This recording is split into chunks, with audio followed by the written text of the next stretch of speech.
Europe dozes on the edge of a century and wakes to a whisper. Progress. Telegraph wires lace borders. Steam and steel make distances small. Cities glow with electric light. Beneath the hum, old empires carry hairline cracks. The German Empire, young, industrious, proud, wants its place in the sun.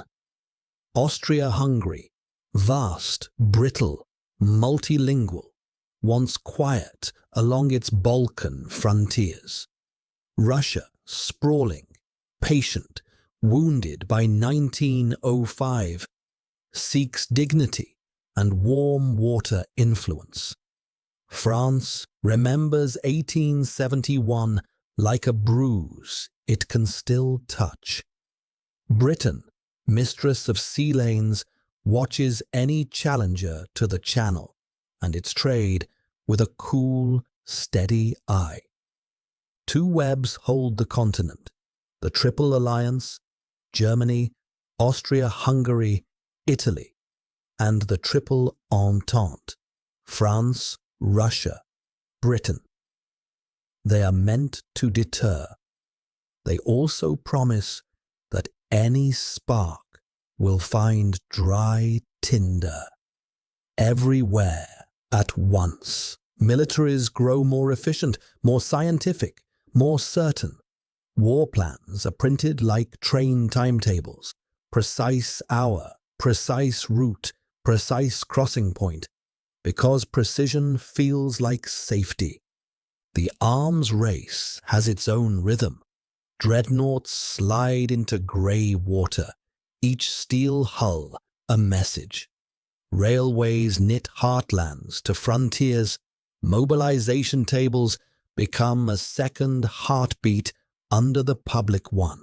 In staff colleges, arrows flow across maps with a confident grace that real roads rarely offer. France stocks blue coats and faith in élan. Plan 17 for the quick strike into Alsace-Lorraine. Germany, crowded between enemies, tends the Schlieffen plan. Swing wide through Belgium.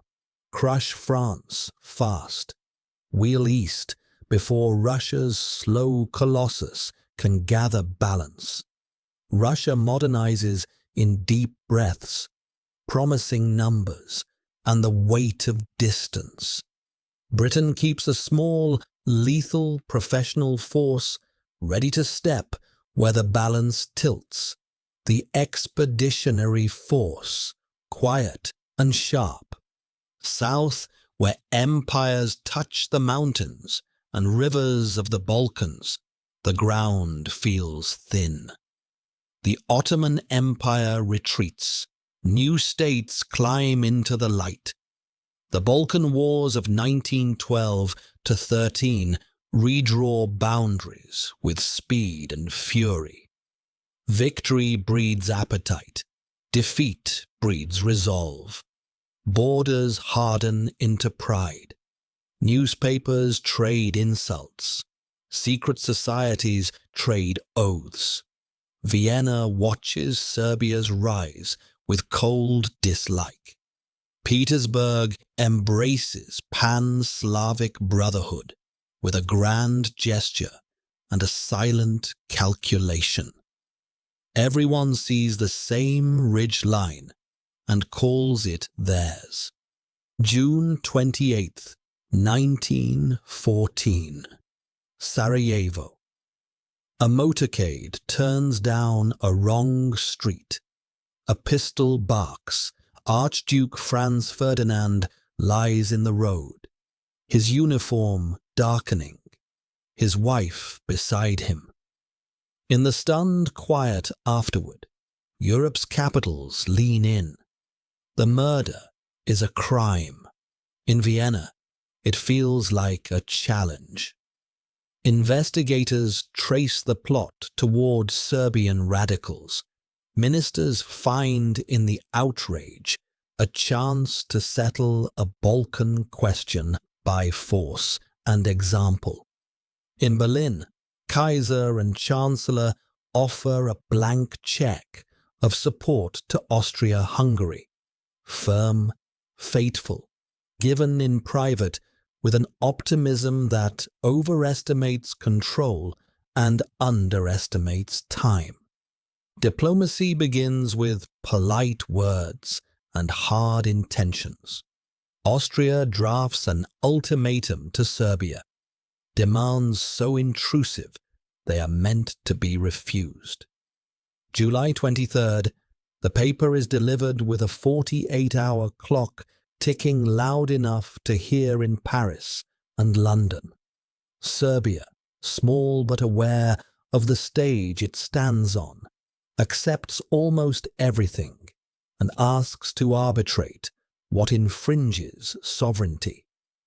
It is a careful answer designed to look reasonable. Vienna calls it insufficient. The clock keeps time. July 28th, Austria-Hungary declares war on Serbia. Guns on the Danube speak. The alliances begin to hum like machinery starting from cold. Russia, guardian of Slavic prestige and wary of losing standing again, prepares to move. The Tsar and the Kaiser trade personal telegrams, the Nicky Willy notes, half plea, half posture. Between them stretch rail schedules, staff plans, and the stubborn logic of mobilization. In this Europe, once trains begin to roll, policy narrows until it's the width of a track. July the 30th, Russia orders general mobilization. In Berlin, that is the signal no one can ignore. Germany demands Russia stop. Russia cannot. Disentangling a mobilization is like trying to catch spilled grain. August 1st, Germany declares war on Russia. France, tied by treaty and memory, steels itself. Crowds chant, but the looks in the windows are longer than the slogans on the street. August 3rd, Germany declares war on France. That night and into the morning, field grey columns step into Belgium, a neutral country whose flat roads and guarded forts sit in the way of the Schlieffen swing. August the 4th, Britain, guarantor of Belgian neutrality and guardian of its own Channel lifeline, declares war on Germany. Lamps, someone will later say, are going out all over Europe. Mobilization is a motion picture across a continent. Stations churn with uniforms and steam. Platforms become tight with embraces and promises neither side truly understands. Staff officers run fingers down printed tables, nod at names of regiments and bridges, measure time in minutes and kilometers. Priests and mayors bless flags.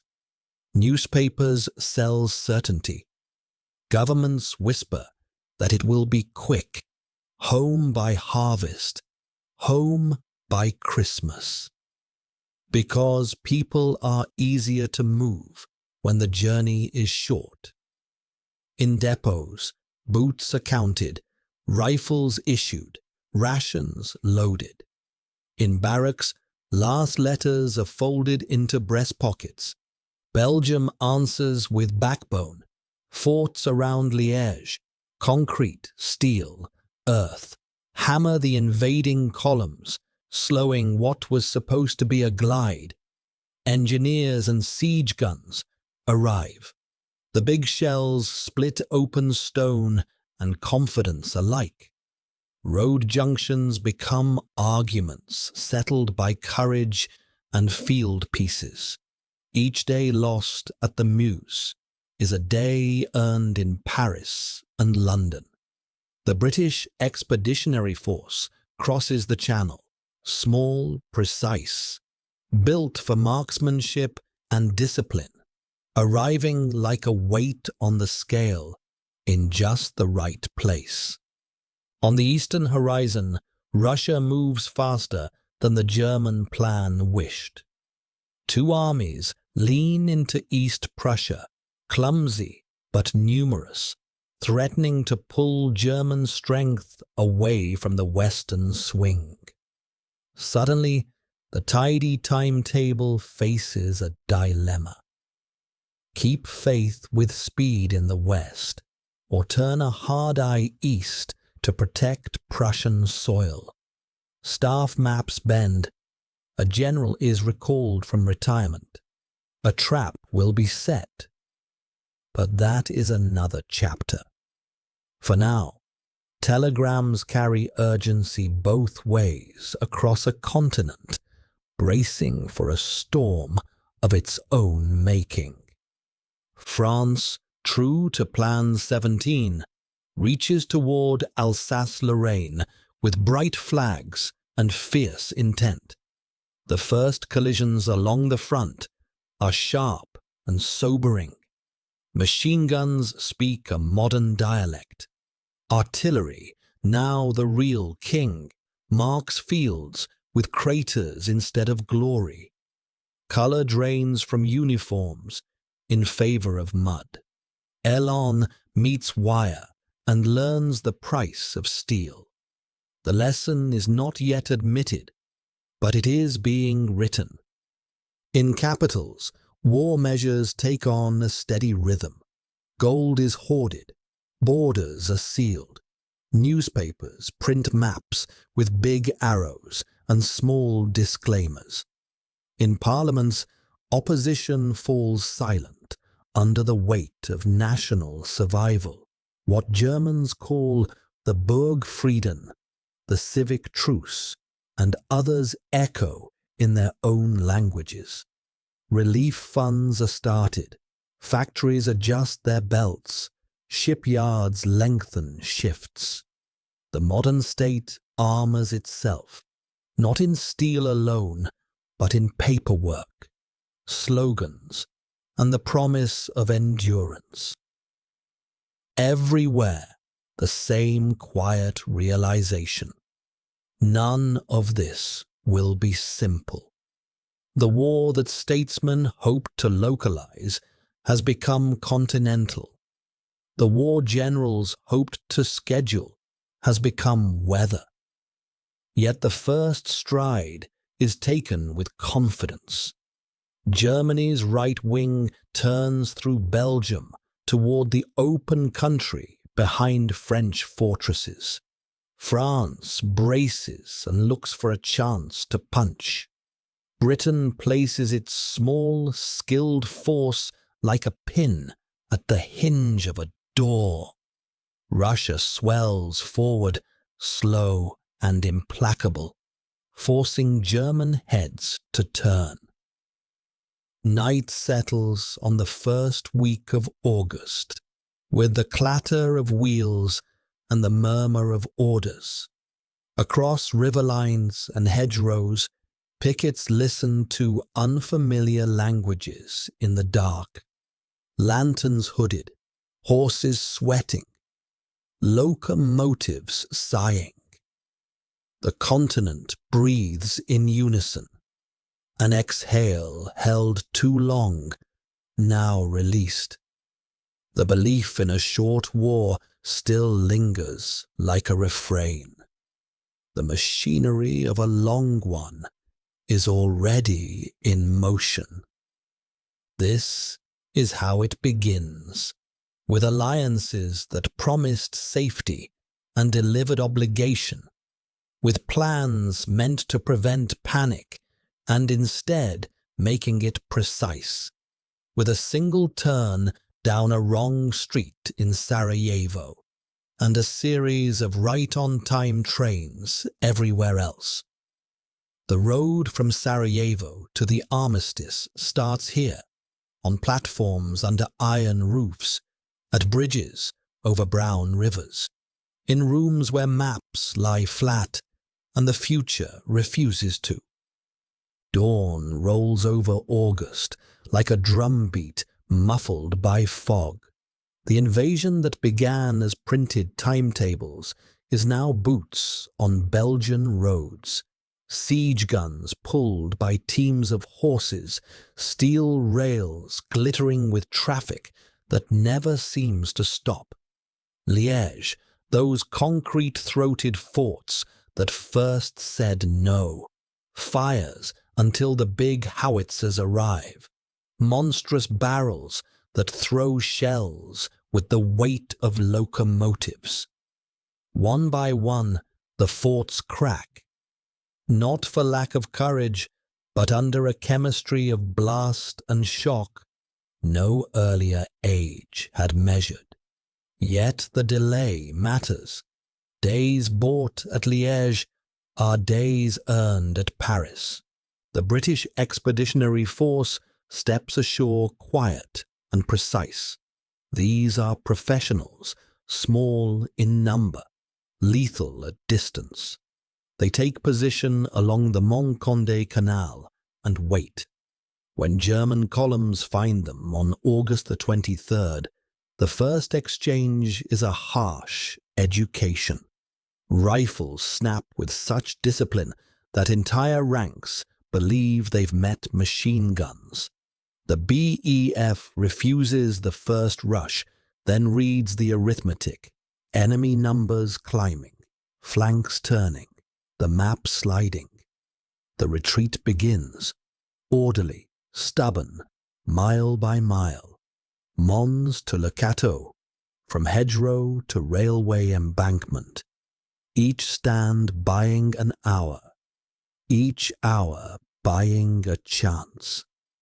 To the south, France throws open Plan 17 and surges into Alsace-Lorraine. Flags are bright, spirits fierce.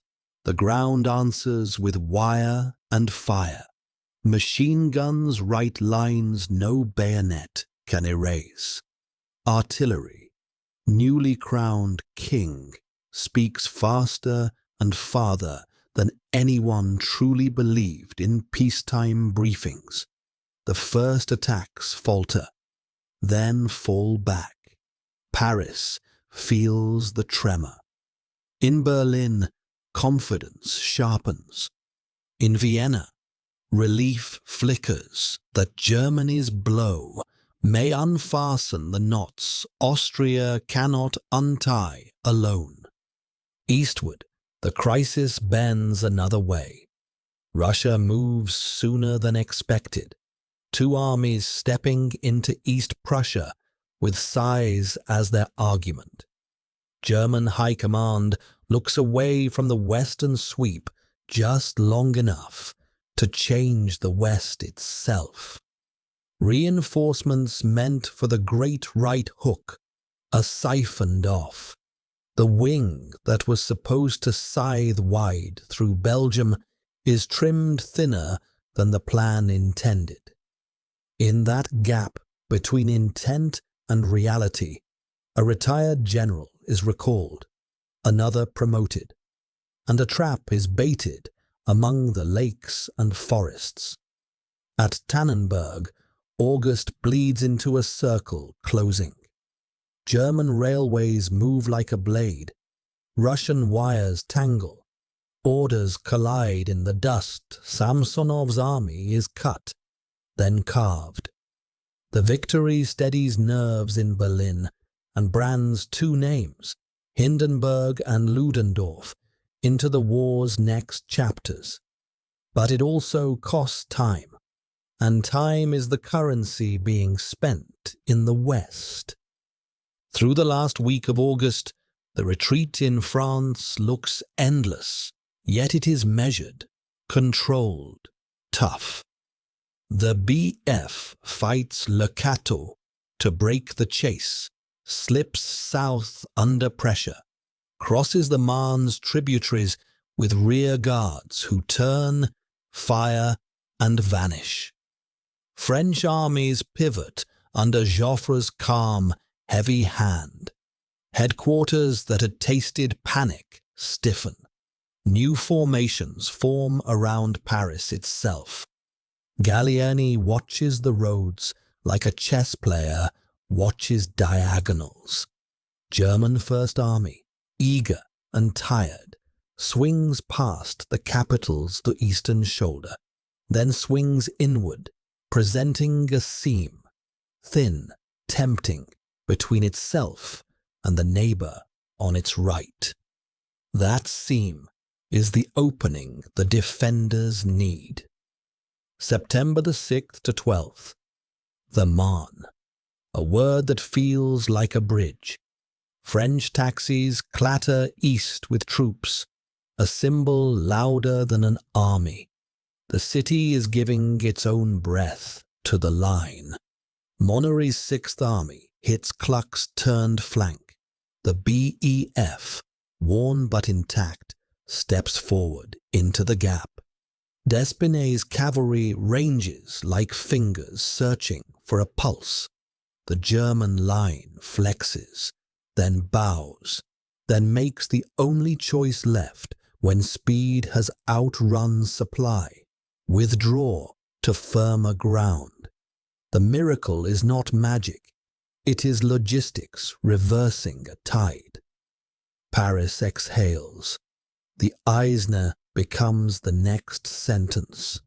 There, in mid-September, something changes that will define years. Pursuit slams into resistance. Resistance digs. Shovels appear, first for cover, then for living. Trenches start as shallow scrapes and become corridors, shoulders wide, man deep, then deeper still. Parapets grow with sandbags. Duckboards appear under the boot-churned mud. Niches for sentries and shelves for ammunition are cut into the earth like rooms. Artillery pulls behind ridges and lays patterns on maps. Wire unspools across fields and clinks into a cruel geometry. The line hardens. If you lift your head, it is taken. If you move by day, you are measured by angles and arcs. The future acquires a shape, a ditch, a wire, a field swept by fire. Both sides try to escape the ditch by going around it. The race to the sea is not a sprint, but a series of sidesteps, each army extending north to outflank the other, each extension met and mirrored. From the Oise to the Somme, to Artois to Flanders, until at last boots stand in wet sand near Nieuport, and there is no more around to be had. By October, the last open door is a narrow one at Ypres. First Ypres arrives with low sky and soaked ground. Fresh German formations, new uniforms, young faces meet British regulars worn thin. French territorials steady in raincoats, and Belgian troops fighting with their backs to flooded fields. Villages and rises with names quiet until now. Gheluvelt, Polygon Wood, Langemarck become teeth in a locked jaw. The BEF, Old Contemptibles, burns through its veteran core, holding the bend in the road that keeps the channel ports in friendly hands. Day after day, the line whitens, cracks, and seals with counterattacks measured in hedgerows. November finds both sides facing each other over churned earth that was pasture a season ago. The door to the coast stays closed. The price is paid in youth and quiet bravery that has no witness but the rain. While Flanders freezes, other theatres wake. At sea, grey waves hide sharp lessons. The Royal Navy bloodies the German fleet at Heligoland Bight, then suffers at Coronel before writing the account at the Falklands. The oceans remain open to a navy that has practiced empire's reach for a century. Submarines, still learning their dark craft, begin to write a different script beneath the surface. In the Mediterranean, 2 German cruisers slip into Ottoman colours and carry a neutral empire toward a decision. By the autumn's end, the Ottoman Empire comes in on the side of the Central Powers. The straits narrow, the map widens. The Caucasus stiffens in snow. The Dardanelles are whispered in corridors as a key that might open a stuck door. In the Balkans, Austria-Hungary lunges at Serbia and finds a stone in the stream. At Kher, and later at Kolubara, the smaller army refuses to be rolled. Belgrade changes hands. Rivers flood. Supply lines kink. The Habsburg crown learns that distances in mountains multiply. In Galicia, fortunes seesaw. Russia smashes an Austrian front at Lemberg. The dual monarchy reels. German formations lean south to brace an ally, lest the entire eastern flank fold in the first year. Every rescue on one front is a subtraction on another. The ledger keeps no secrets. By December, the war's first act closes with a strange blend of exhaustion and clarity. The lines from the North Sea to the Swiss frontier are continuous. Fortified ditches stitched with wire and watched by guns. The old plan of quick decision by movement has been replaced by a new reality. Decision by weight, by shell, by the patient tyranny of supply. In places, men have been in the same fields long enough to recognize the stumps by touch. Trenches sprout routines, ration runs at dusk, wiring parties at night, listening posts beyond the parapet where breath freezes against scarves, and every sound is either wind or warning. Between the lines, a strip of ground acquires a name that belongs to no one. No man's land. And then, a fleeting softness. In a few sectors, in a few hours stolen from a brutal calendar, voices carry across the wire without venom. A carol hummed low, a cautious step into a bomb-cratered meadow, a handshake over the edge of the trench where yesterday there was only iron. It does not last. Commanders frown, guns clear their throats again, but the memory will. Even in a war of schedules and shells, there is room for a fragile pause. Winter tightens, frost clads rifles, mud takes boots, rain writes its own orders in dugouts that collapse without apology. Factories far from the front lengthen their shifts. Shells leave smokestacks like migrating flocks. Hospitals learn new ways to mend and mourn. In capitals, ministers review shortages with pursed lips. Nitrates, copper, horses, ships. New weapons are sketched in notebooks.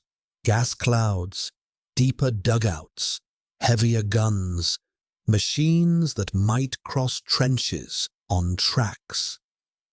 Nothing about the line invites patience. Everything about the problem demands it. The year ends with no victory parades and no harvest home promises kept. Instead, there is the dull, enduring knowledge that the war has settled in.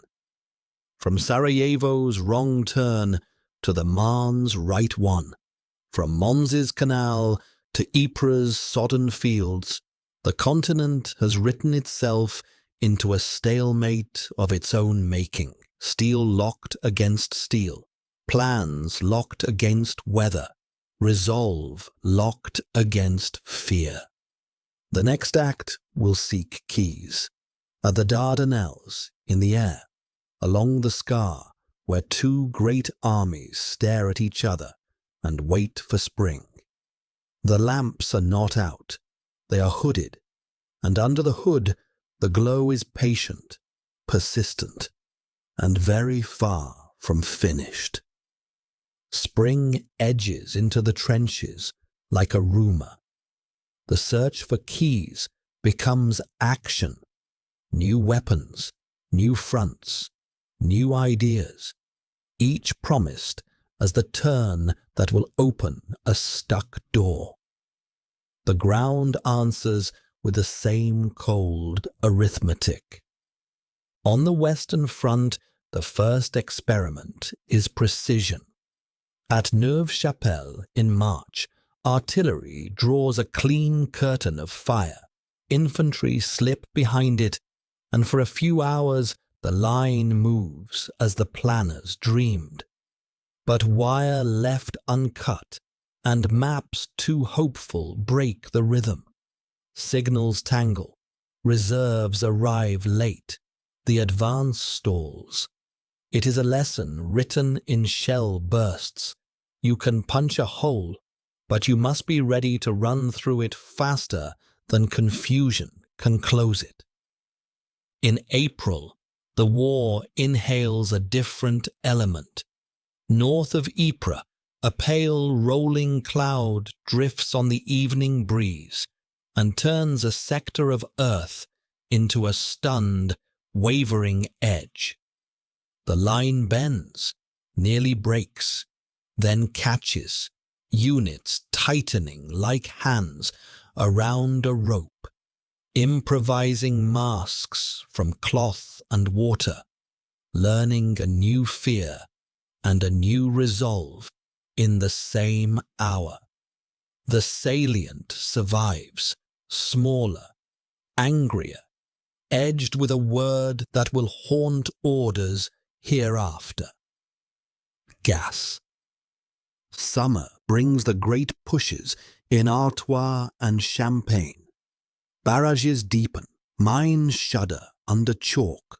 Whistles lift men into a harvest of yards measured at immense cost.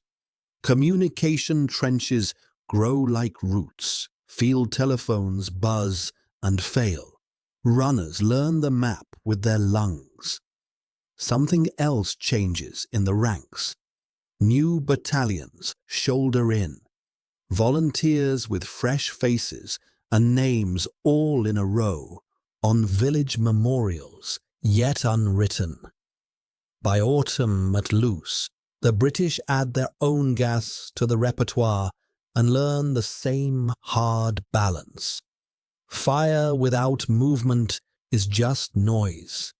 Movement without fire is just loss. Steel helmets begin to appear, the quiet acknowledgement that shrapnel is now weather. Overhead, wings multiply. Biplanes that once only watched now hunt. A gear that lets a machine gun fire through a spinning propeller turns reconnaissance into duel. For a season, the initiative belongs to a few agile aircraft and the pilots who master them, and a new kind of name enters dispatches, ace, half skill, half symbol. At night, long silver shapes drift toward the coast and beyond it. dropping a colder war onto sleeping streets. The sky is no longer neutral. It has opinions. At sea, pressure tightens. The blockade draws an invisible line around the central powers, thinning pantries and workshops alike. Submarines answer by hunting merchantmen. In May, a single torpedo writes a shock across the Atlantic when a liner goes down with hundreds of passengers. Outrage boils. Diplomacy reins it back. For now, the pattern is set. Restraint, then relapse, then restraint again. A dangerous tide building somewhere out of sight. South and east, the map widens. The idea is simple and grand. Break the Ottoman door at the Dardanelles. Sail a fleet to Constantinople and change the geometry of the war. In March, battleships test the Narrows and meet mines and hidden guns, grey steel folding into grey water. In April, soldiers step onto beaches with names that will become shorthand. Hels, Anzac. Ridges rise like walls. Gullies slice units into handfuls. Logistics drag in sand. August brings fresh landings and one bright chance that fades by evening. Heat yields to rain and illness. By winter, the decision is made with a kind of mercy. Go. The withdrawal, carried out in the dark with boots wrapped and orders whispered, is the campaign's most perfect movement. What remains on those shores is the impression of a door that would not open. On the eastern front, spring breaks like a hammer. Near Gorlice and Tarnów, German and Austrian guns mass to a pitch not yet heard in the east, then push. The front ripples, then flows. The Russian line, too long, too thin, too hungry for shells, gives ground day after day. Rzeszów, Przemyśl retaken, Lemberg again, the Vistula crossed, Warsaw fallen in August. Railheads race backward, towns empty, fields swallow what they can. It is called the Great Retreat, but it is also a grim preservation. The army remains a fist, bruised but unbroken, drifting farther from its depots, closer to a winter that will be asked to do as much as any general. In September, the Tsar takes personal command, a gesture meant to steady the nation, and one that ties the throne to every future day's casualty list. In the Balkans, the hinge turns. Serbia, defiant since the first month, faces a coordinated blow at last. Bulgaria joins the Central Powers, and the pressure doubles. Rivers that once saved now trap. Mountains that once sheltered now separate. Belgrade is taken. The army refuses annihilation and walks out instead. Through snow, over ridgelines, down to a grey and dangerous coast. Then lifts by ship to recover on a rocky island. To the south, Allied troops land at Salonika and begin the long lateral front through Macedonia. Another line to feed, another hope to husband. Italy, bound by old treaty to one camp and by new promises to the other, steps to the Entente in May and moves against Austria-Hungary along the Isonzo. It is a war of cliff and river, ledges and ladders, white peaks and blue ice. The names Gorizia, Monte San Michele, Carso become a cadence of assaults that takes slopes by the dozen meters and pay for them with towns' worth of men. Alpine troops learn to fight gravity itself. Avalanches answer artillery with their own blunt force. Farther east again, in the Caucasus, winter itself becomes a weapon. An Ottoman offensive withers on frozen heights. In the aftermath, a darker policy unfolds behind the lines. Mass deportations, mass death, an annihilation carried out under the cover and pressure of total war. In Mesopotamia, a British march up the Tigris stretches a thin supply line into a narrowing corridor, wins ground, then finds itself too far, too hungry, easing back into a riverside town that will soon be a besieged name, said in low voices. Cut. On the Sinai, sand and wire meet where the desert touches the canal. Raids test, rails extend. A new front sketches itself along an ancient route. At home, the war seeps into everything. A shell shortage in Britain strips illusions from strategy. Ministries are built overnight. Factories learn new tempos. Women step to lathes and benches and discover the clatter of a nation re-geared for endurance. In Germany, ration cards multiply. Bread darkens. Chemistry strains to replace what blockades deny. In France, the Poilu's kit grows heavier with the small inventions of survival. Periscopes to spare heads. Trench mortars to arc over parapets. Pigeon lofts to carry messages when lines are cut.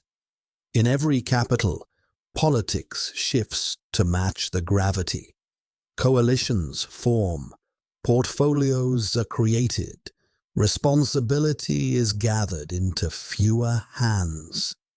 The war becomes not an episode, but the weather of an age. By late year, the shape is clear. The Western Front remains a scar that deepens but does not move far.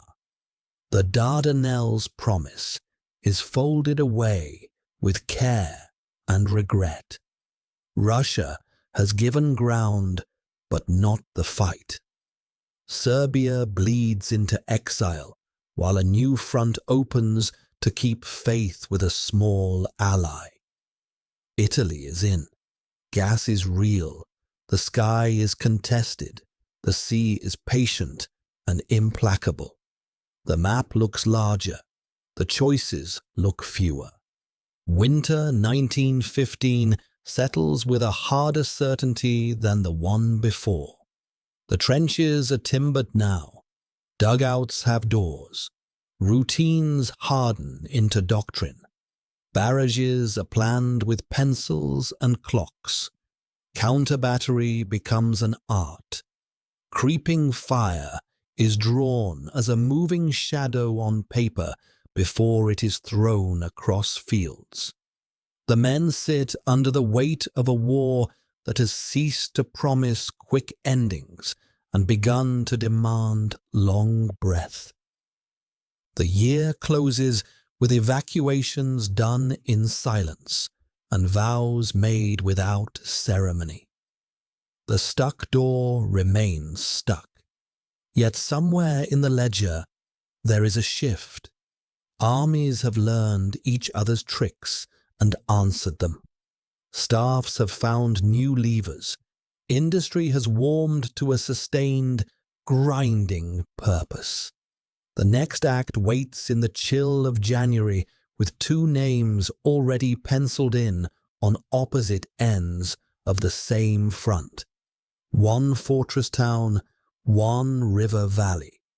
Verdun and the Somme, where the war will try again to decide by weight what maneuver could not.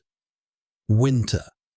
1915 hardens into 1916 with dugouts timbered and routines set. But the search for a key has not ended. Staff maps show two names in thicker pencil now. Verdun and the Somme, opposite ends of the same question. How do you make a line move when the earth itself has become armor? Verdun is chosen first. February. A cold river bend whose forts once guarded an older frontier. The idea from the attackers is clinical and terrible. Strike where pride and position compel defense. Make the enemy bleed to hold. Turn a place into a mill. The opening barrage is not a drum roll, but an eclipse. Shells walking the ridges, forests splintering into brush, positions erased and then erased again. Fort Douaumont, the crown on the northern approaches, falls early, more through surprise and fog than through a grand assault. Its stone corridors becoming an echo chamber for a new kind of siege. France answers with a vow and a method. A general with a calm face and a gravel voice speaks in short orders. Hold, rotate, endure. Pétain turns relief into a machine. Divisions cycling in and out, so no unit breaks from exhaustion or is alone. A single supply road, the Voie Sacrée, breathes life into the defense, day and night. Convoys spaced like beads on a string, dust in spring, mud in summer, snow at the end. The motto that rises from cellars and aid posts is simple and iron. They shall not pass. Fort Vaux holds until its wells go dry, then passes into legend before it passes into enemy hands. The line bends and flexes, never quite snapping. When the push loses shape, the defenders begin to return the favor piece by piece, retaking ground in October and November, stepping back into Douaumont's shattered chambers as if reclaiming a heartbeat. While Verdun grinds, plans set for the Somme change their meaning. Once conceived as a coordinated hammer blow, the offensive becomes something else, a rescue by weight. July 1st dawns after a week of thunder. The guns have ploughed miles of chalk. The wire is supposed to lie in tatters. The defenders are supposed to be dust. They are not. When whistles rise, the first morning writes a brutal line across the calendar. Thousands down in minutes. Units torn and still trying to move. Yet the attack does not stop. It changes tempo. Attacks become bites. Bites become habits. Barrage that creeps forward like a drawn curtain. Platoons that learn to slip rather than surge. Saps that steal into no man's land inch by inch. The sky over the Somme becomes its own theatre. The early scourge of nimble fighters gives way to a balance. New aircraft, new tactics, escorts for the slow-eyed observation machines that direct the guns. Names painted on fuselages, some already becoming legend, trade altitude and advantage in tight spirals over fields that no longer have fences. In September, something new noses onto the stage. Tanks, rhomboid beasts grinding across shell fields at walking pace, terrifying to those who meet them, fragile to mud and mechanics. They open local doors. They also reveal how much road lies ahead for an idea to become a doctrine. The Somme runs to November, drowning in rain and churned earth. The line has moved. Villages taken, ridges held, a salient forced out of the old front. But the cost is measured in ledgers nobody reads aloud. And yet Verdun breathes, because the Somme drew breath from its attacker. Two names, one exchange. Time for ground, ground for time. Beyond these twin anvils, the year has other hinges. In the east, June explodes with a plan that succeeds because it refuses old patterns. Brusilov turns an entire front into a set of spring-loaded doors, short barrages, surprise, depth, and an army that learns to infiltrate rather than merely press. The Austro-Hungarian line buckles in Galicia. Towns taken and retaken now fall with alarming speed. Prisoners stream westward. Staffs in Berlin feel the tug and send divisions that were meant for France. The offensive slows as supply lines stretch, and the initial shock fades, but its consequence does not. An ally is saved only by borrowing strength from another front. That shock draws in a new belligerent. Romania, lured by the promise of Transylvanian valleys and backed by fresh confidence in Russian momentum, enters the war in late summer. The first stride is bold. The answer from the Central Powers is surgical. A multinational counter-offensive, German, Austro-Hungarian, Bulgarian, reverses the advance, splits the map, and marches on Bucharest before winter's lock. By December, a new occupation is inked on the ledger, and the lesson is written in capital letters. Timing is a weapon, but so is unity of command. Where sea meets sky, steel fleets find each other in grey water and fog. May 31st to June 1st, Jutland. The dance is cautious, then sudden, then swallowed by smoke. Battle cruisers pay heavily.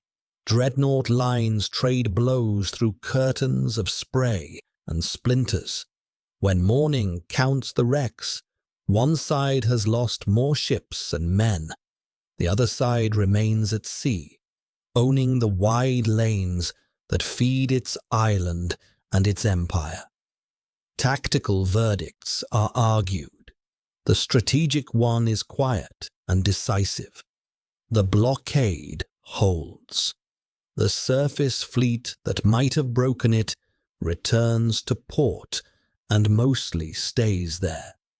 Beneath the surface, submarines sharpen their knives and wait for another year's instructions.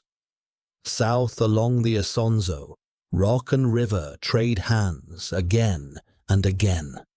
An Austrian thrust from the Trentino in May, punishment by mountain and avalanche, is met and halted. Then Italian assaults resume through summer's haze and into fall's grit. Gorizia finally falls in August, a name cherished on one side and mourned on the other. Peaks and plateaus, Carso, Sabatino, San Michele, become chapters in a book of stone, each page turned with blood and rope. Farther off, a flame is lit in Arabia that will burn along rail lines and oases for the rest of the war. In June, a revolt declares itself against Ottoman rule along the Hejaz. Banners rise over holy cities. Raiders learn the language of dynamite and timetable. The long spine of the Hejaz Railway becomes a target as precise as any fort. Advisors arrive in desert kit, not to command, but to connect. Gold, rifles, and a promise that the map will look kinder when the guns fall silent. The desert answers with horizons that swallow columns and with tribes that can be everywhere and nowhere at once. At home, 1916 rewrites how nations breathe. In Britain, conscription becomes law, first single men, then all, an admission that volunteerism cannot alone feed the front. A shell shortage that had embarrassed the spring turns into factories that never sleep. Women step into overalls, into munitions works, into the pulse of the war economy. In Germany, ration cards thicken. Turnip winters and ersatz goods become ordinary words. A new leadership pair steps forward.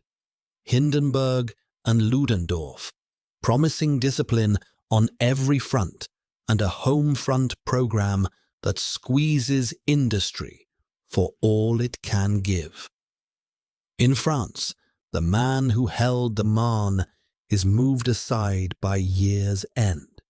Joffre becomes marshal and makes room for Nivelle, whose talk of breakthrough lands on ears hungry for a simpler path. In London, December trades one prime minister for another. Lloyd George takes the wheel with a war cabinet stripped for speed. Politics flickers at the edges of the map and sometimes in its heart. An uprising in Dublin at Easter is crushed in a week. Its hangover lasts far longer, changing allegiances in quiet rooms and crowded streets. Zeppelins still cross coasts by night, their shadows long on moonlit water, their raids more psychological than strategic but potent in their way. Air defenses improve, sirens learn new notes, the sky keeps its arguments. By Christmas, Verdun is no longer a question mark. It is an exclamation point of endurance. The Somme has not broken the line, but has stretched it thin and taught a generation of officers the grammar of artillery and the syntax of the creeping barrage. In the east, Brusilov has shaken a monarchy, saved another, and convinced a third country to gamble and lose.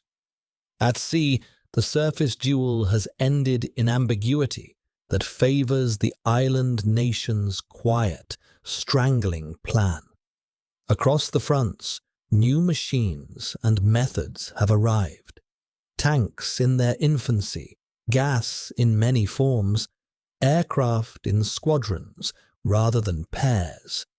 Everywhere, staffs think in terms of depth, not just frontage, of logistics, not just elan. The ledger of 1916 is heavy. Lives spent at Verdun's forts and in the Somme fields. Battalions dissolved on the Steyr and the Sereth. Ships gone to the floor of the North Sea. Cities entered and abandoned again. But the hinge has turned.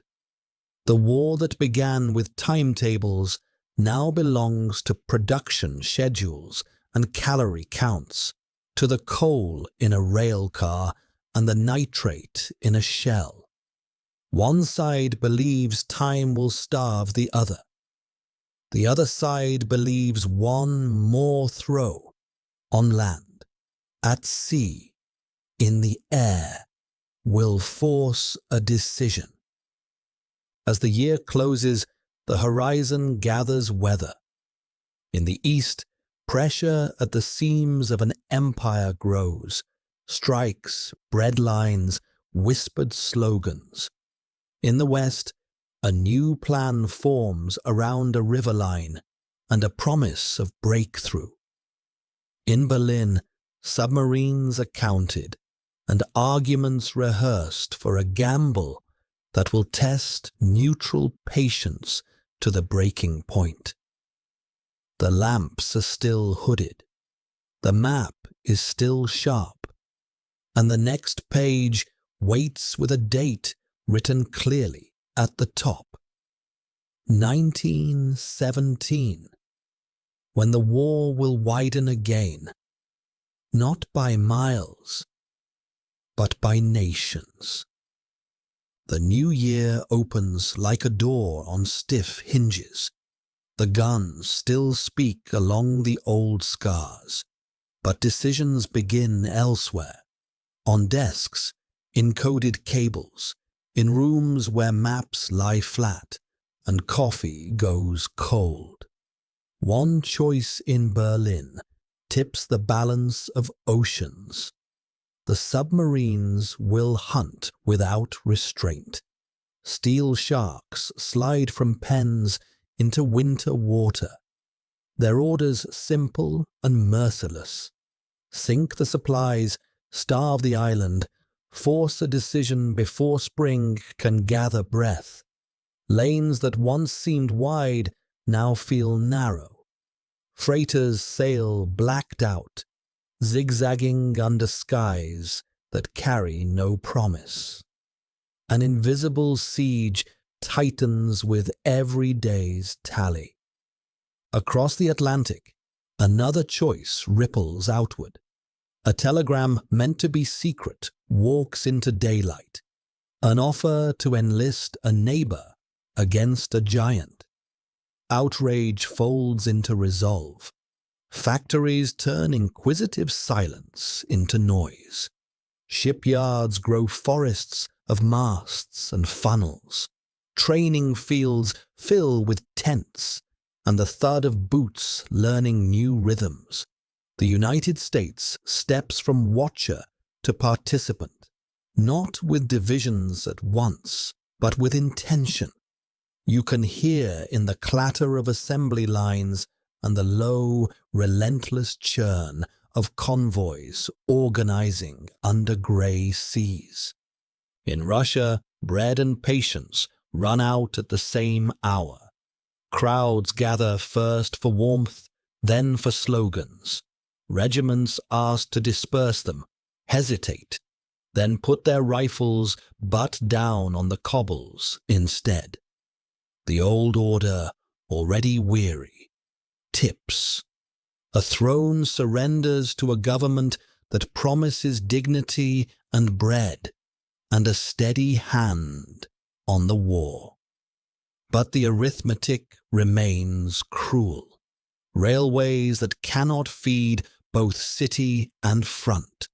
Factories that cannot fill both shelves, and shell dumps, officers loyal to yesterday, and soldiers living in today. The great army in the east becomes a question mark. On the Western Front, the ground seems familiar, the intent new. Arras blooms in March, with a barrage as precise as a metronome. Tunnels spit up companies exactly where surprise has weight. A ridge that has resisted for years, Vimy, falls to a plan drilled down to the breath. For a moment, the line looks thin enough to see light through.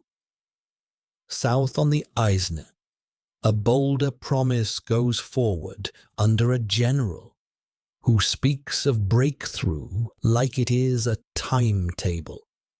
The guns roar, the infantry step, and in the second hour, maps begin to lie again. Strong points survive where they shouldn't. Reserves arrive where they must. The quick road to open country becomes a slope of mud and wire and disbelief. Men who have given all the war, as previously asked now, refuse an order that doesn't make sense.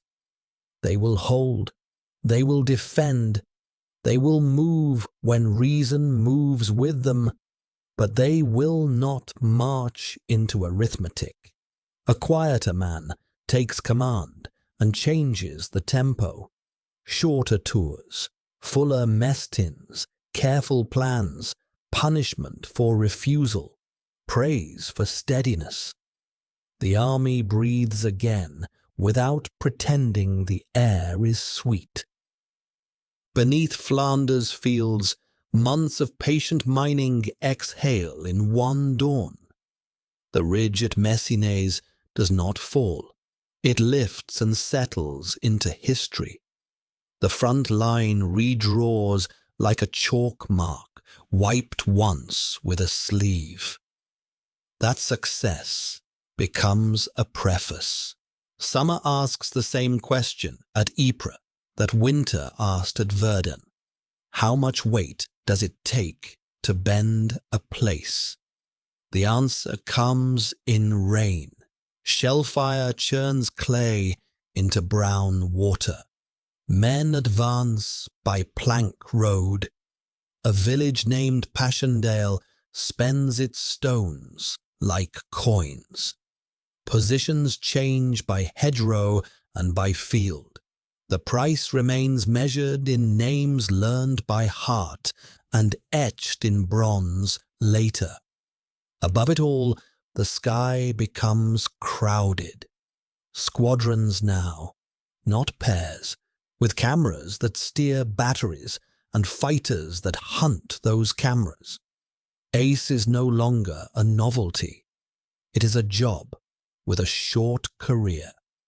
The sea keeps its own ledger. Sinkings mount in spring, tonnage swallowed in cold columns of print that feel like a countdown. Then something changes. The convoys gather into escorted knots.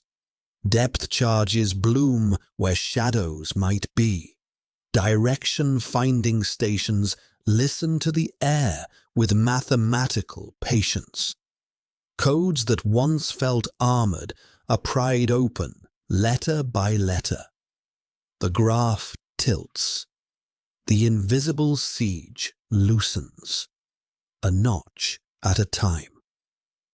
The submarines still kill. They no longer starve. Far south, sand and rock write a different vocabulary for advance.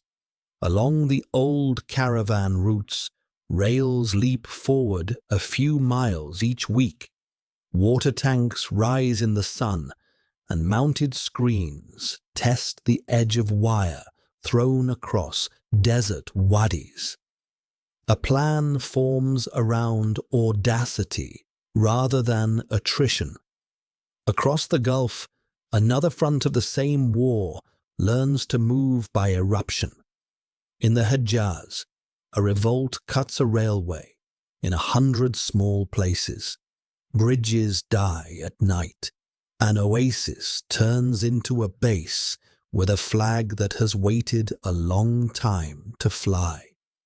Farther north, a cavalry charge at Beersheba seizes wells before dusk and changes how the map looks with a single drink of water. The coastal cities begin to fall like dominoes tipped by patience. Gaza, then the old stones of Jerusalem, taken without a firestorm, accepted in quiet by people tired to the bone of hungry years. In the Alps and along the Karst, summer fights gravity again. Assaults on the Isonzo stack up like waves on a seawall. Height gained in meters, lost again, gained again. Then October pivots. The storm does not announce itself with a big drum. It arrives with fog, radios, and companies trained to flow around strength and bite at the ligaments. Gas shells make courage cough. Machine guns speak from old unexpected angles. Roads that always held before buckle. Caporetto becomes a new synonym, not for stubbornness, but for collapse. The front runs backward to the Piave. The state breathes at the edge of panic. Bridges are blown neatly and late. Allies move troops as if tossing a rope to a climber who has lost his footing. The fall stops, barely, on a river that will be tested again. In the east, the promise of peace turns from rumor to policy. Orders from Petrograd drifting to the trenches feel like drafts that never get warm. Some units disband themselves by simply walking home. Others stand and watch the horizon, rifles slung, eyes tired. A second overturn in the capital strips away. Hesitation. Negotiations begin with the enemy across a table rather than across a field. Guns fall quiet along a frontier that has always been too long to hold. The silence carries relief to one side and a different kind of worry to the other. Divisions unused to rest will soon be on rails, westbound. Home fronts define the year as much as any ridge. In Britain, a new Ministry of Food teaches crowds how to make do. Rationing becomes a civic habit rather than a whispered fear. Women's hands, already inked with factory work, turn policy as well as lathes. In France, the new rhythm, rest, repair, return, strips the glamour from command and leaves responsibility. In Germany, ersatz becomes a flavor you can taste in bread and coffee both. A new leadership pair tightens every bolt in an economy running hot and hungry. Across oceans, camps grow in squares and circles. American voices carrying cadence where open fields had been quiet last year. The pace of ships across the Atlantic becomes a drumbeat. Docks learn to handle mountains of everything soldiers consume. Autumn rubs the sharp edges of summer's battles and leaves facts. The French army is steadier. The British are larger and better at the slow geometry of artillery and step-by-step attack. The Italians have nearly fallen and then found a hold. The Russians are leaving the room. The Americans are opening the door. The air belongs to those who can see farther and talk faster. The sea belongs to those who can move together without colliding in the dark. The year has not delivered a victory. It has delivered alignment. Snow comes late. Along the western front, patrols move low and feel unfamiliar quiet in the far distance. Trains bringing formations freed by a treaty not yet signed. Staffs on both sides sharpen pencils and breathe cold air by open windows. One side prepares 4 throws in quick succession, each meant to break a hinge before the new arrivals learn to stand. The other side waits to absorb the first hit and then spend the fresh strength. It has been hoarding all year. Between them, the land remembers every step and shell, every plank road and flooded trench, every small kindness passed down a fire bay at dusk. The year that began with cables and hunger ends with expectation. You can feel it in depots stacked to the rafters, in orders clipped short and clear, in the way men check their boots and touch the edges of letters folded small. 1917 has not answered the question. It has rewritten it. The war no longer asks who can surprise whom. It asks who can finish, who still has breath, steel, bread, and belief when the frost lifts and the next great tide moves. The frost lifts off the fields and the rails begin to sing. From east to west, trains pour divisions into France, units hardened by years of snow and distance, now pointed at a single hinge before fresh arrivals can settle in. The plan is a cascade. Hit fast, hit often, keep the enemy reeling until the line buckles for good. New stormtroop tactics will lead, fog will be an ally, and artillery will move with the infantry instead of waiting behind them. If surprise still has a voice, 1918 will be the year it shouts. It starts before dawn on March the 21st. The barrage is not a wall. It is a moving ceiling gas and high explosive walking the map in careful steps while infiltration teams slide into the spaces between strong points. Operation Michael tears open the old Somme ground, Saint, Quentin, Peronne, toward Amiens, where the rail webs meet like nerves. Units that survived 1916 feel the earth shake again. British positions bend, then flow backward in fighting retreat. Crossroads that mattered once matter again. Behind the front, staff cars throw gravel. Telephone exchanges hum. Mounted orderlies cut across lanes with messages folded small. A single decision snaps into place. There will be one conductor. Foch takes overall command, a hand closing over scattered strings. The blow shifts north in April, along the Lys.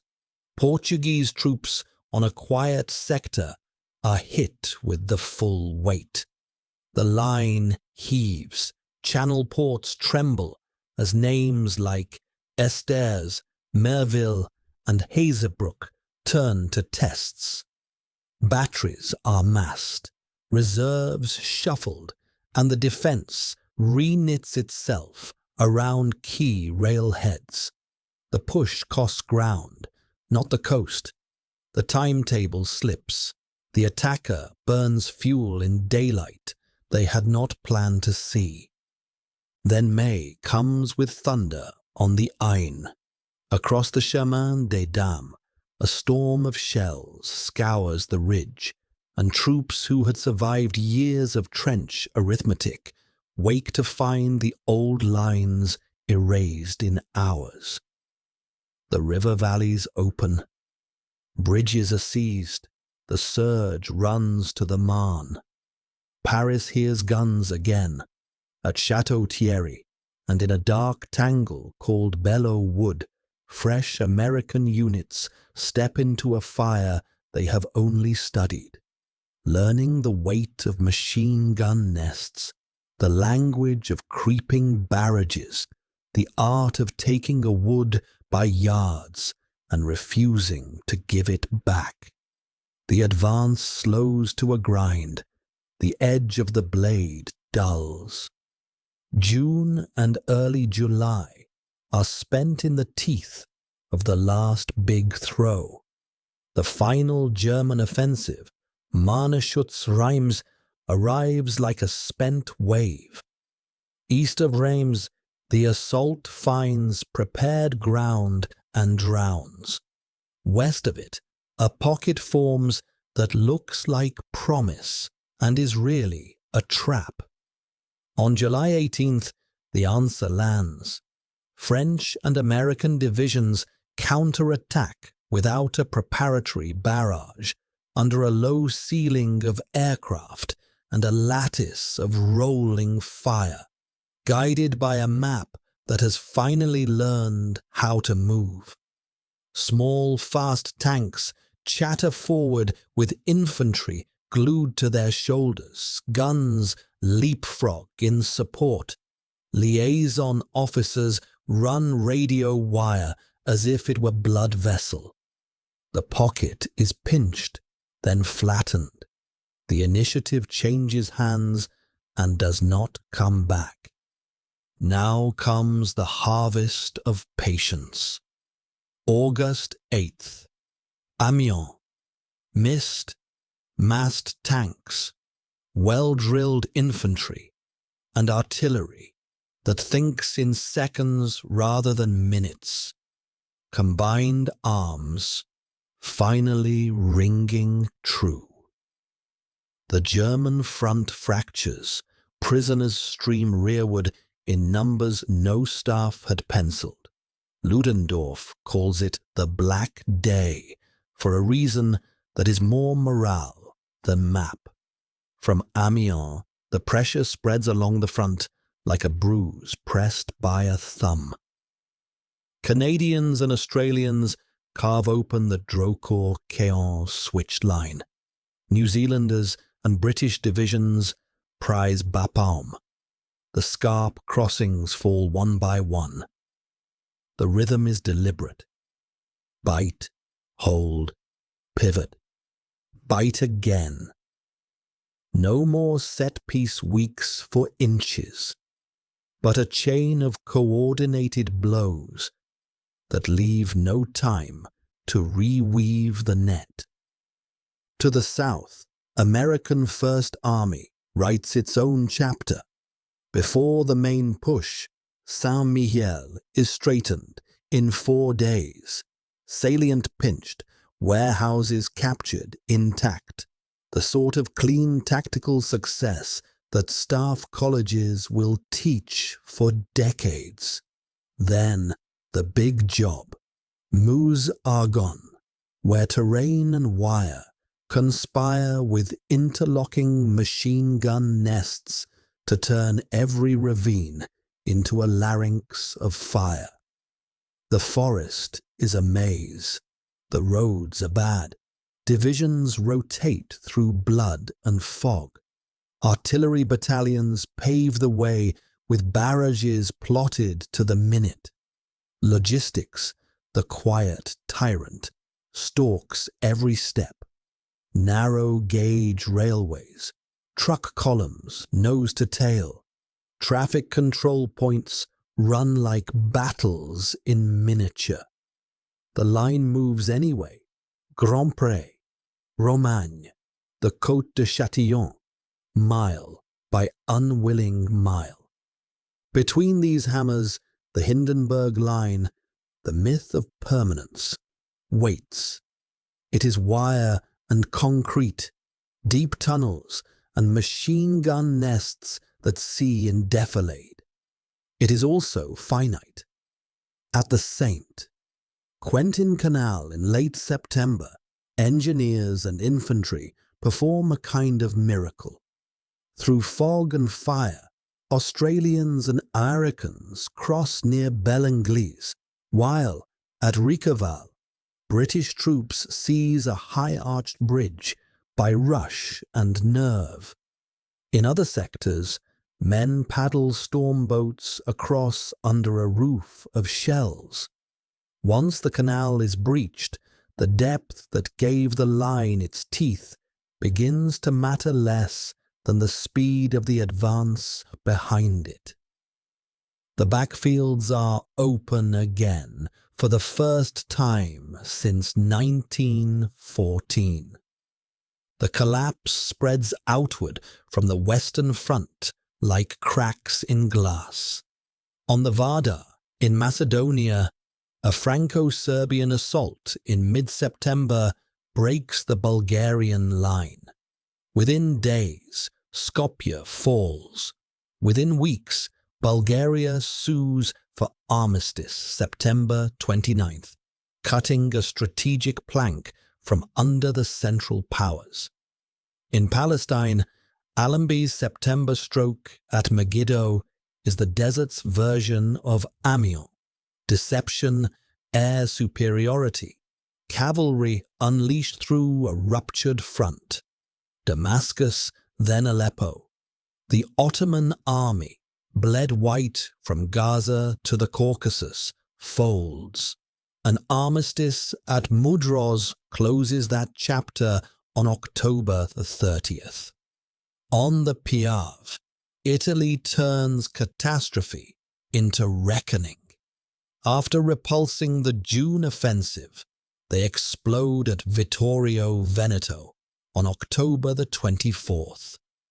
Bridges are seized faster than they can be blown, and the Austro-Hungarian army, already frayed by hunger and nationality, comes apart in the valleys. By November the 3rd, at Villa Giusti, that war is over for Vienna. Inside Germany, the blockade's long hand tightens into bone. Coal is short, rations thin, strikes spread from workshops to shipyards. The front fights while the home breathes harder, shallower. Spanish flu moves through barracks and trams like a winter fog no one can disperse. In late October, a final order sends the high seas fleet to sea for a battle that sailors understand as a death warrant. In Kiel, mutiny becomes manifesto. Red flags rise. Councils form. The fire runs down the rail lines and into city squares. Hamburg, Bremen, Berlin. On November the 9th, the Kaiser steps off history's stage.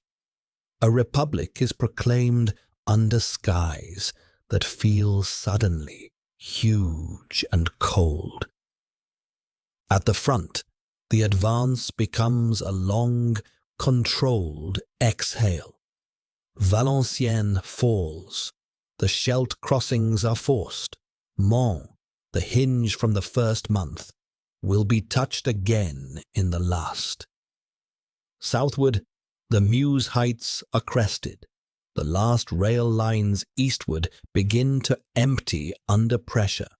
Negotiators sit in a rail car in Compiègne forest, pens and paper heavy as iron. The terms are military facts turned into sentences.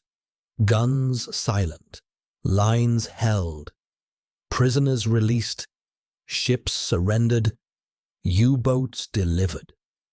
At 5 a.m., November 11th, signatures turn to orders. At 11 a.m., orders turn to quiet. Silence, when it comes, is not soft. It is a blow to the ears, the mind searching for the next shell and finding only wind. Men stand on fire steps and listen to birds they hadn't heard in weeks. Boots crunch on ground that will take decades to heal. The map, which began as a set of arrows launched from Sarajevo's wrong street, now lies heavy with new borders and old bruises. Empires are gone or going. Nations step out of uniforms that never fit them well and reach for flags they had to sew in the dark. What remains is the ledger and the lesson. The ledger is a mountain of names and numbers that no voice can carry. The lesson is written in the evolution of a single line. From bright uniforms and open marches to wire, depth, artillery as language, tanks as grammar, aircraft as punctuation, logistics as the binding of the book. Surprise opened the war. Endurance finished it. Time, the most ruthless muscle, favored those who learned, adapted, and could still feed the front when the sky turned grey. The road from Sarajevo to the Armistice is not a straight line. It is a spiral through mud, stone, hunger, invention, and resolve. On that last morning, church bells and factory whistles take the place of barrages. Letters go home folded around pressed leaves. Engines tick as they cool. And the forest, Verdun, Argonne, Vosges, breathes again, not innocent, but enduring, holding in its rings the sound of a century changing shape. Silence holds like a held breath, thin at first, then deep. Men hear wind moving through broken rafters, water running under smashed bridges, the far carry of church bells and factory whistles where guns used to live. Orders replace barrages, stack rifles, stand down guns, count ammunition, prepare to go. Along the ruined roads, columns face east instead of west. In occupied towns, flags change, clocks feel suddenly louder. The habit of flinching at noon fades by inches. Armistice turns into movement. German units back away behind the Rhine, destroying dumps they cannot carry. Allied columns advance to the bridgeheads. Cologne, Koblenz, Mainz. Discipline clipped. Curious eyes straight ahead. Railheads cough men and timber and wire for barracks that will not see a shot fired. Prisoners begin the long walk home along the same roads where they once marched out singing.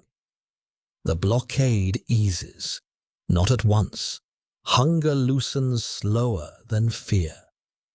Empires come apart with the quiet of old furniture cracking. Vienna becomes the capital of a small country overnight. Budapest discovers itself without the lands it once counted as limbs.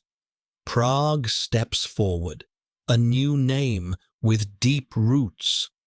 Belgrade presides over a state made from pieces that do not fit easily. In Warsaw, a nation exhales after long decades of holding its breath under other flags. Borders redraw like rivers after a flood. Some lines natural, many not, all of them capable of remembering. On the North Sea, the high seas fleet steams to internment under cold skies.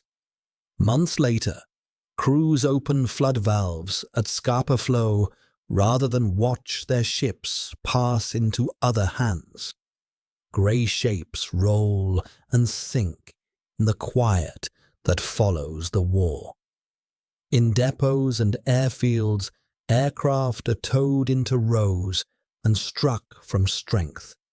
Tanks rust where they sit until someone decides whether they are relics or scrap. In hospitals, silence is not a cure. The influenza moves like a second front, taking what the shell fire missed. Demobilization is its own campaign. Uniforms turn back into coats, kit becomes luggage, battalions dissolve into addresses. Some men go to quiet rooms and leave their boots by the door. Others change tunic for armband and drift into street politics with hard eyes. The war has stopped. Its weather lingers. Cemeteries rise as quickly as barracks once did, crosses and stones planted in orderly lines where the ground will hold them, wildflowers where it won't. In a few capitals, an empty tomb is chosen because not every name can come home. Poppies find the disturbed earth and keep its secrets simply. Peace is written in sessions, not in a single day. In Paris, delegates sit at long tables while maps lie open like wounds. One treaty becomes the spine for many sentences. Germany gives up Alsace-Lorraine to France, cedes small corners to neighbors, yields a corridor to the sea for Poland, watches the Tsar's coal flow away for a time, accepts a Rhineland without guns, an army without tanks or aircraft, a navy trimmed to insignificance. Colonies are parcelled as mandates in other people's ledgers. A single article assigns responsibility in words that will echo for years, and numbers, reparations, are promised without yet knowing how much they weigh. Other treaties follow in the months after. Austria's slim borders inked at Saint-Germain, Bulgaria's at Neuilly, Hungary's to come at Trianon, the Ottoman draft at Sèvres that will be argued again by war and settled later under another name. Paper is powerful. Paper is also brittle. June 28, 1919, the Hall of Mirrors. The date is chosen to rhyme with Sarajevo, the room to answer 1871. Pens scratch, cameras click, faces set like stone. Outside, crowds murmur without jubilation. The war does not end with a cheer. It ends with a ledger balanced by force and a future mortgaged to memory. And yet, in thousands of towns, the ending is simpler and more honest. A bell rings, a gate opens. Someone in a familiar coat turns the corner, carrying a pack lighter than it was. Work begins again in fields that still hide iron. Bridges are rebuilt. Roads are graded smooth over impressions that once held tank tracks. The sky returns to weather. The sea returns to trade. What remains is not an answer, but a shape. The century has a scar from the North Sea to the Black Sea, and down through deserts and straits. Nations have new names, old grievances, and maps that can be read as promises or threats.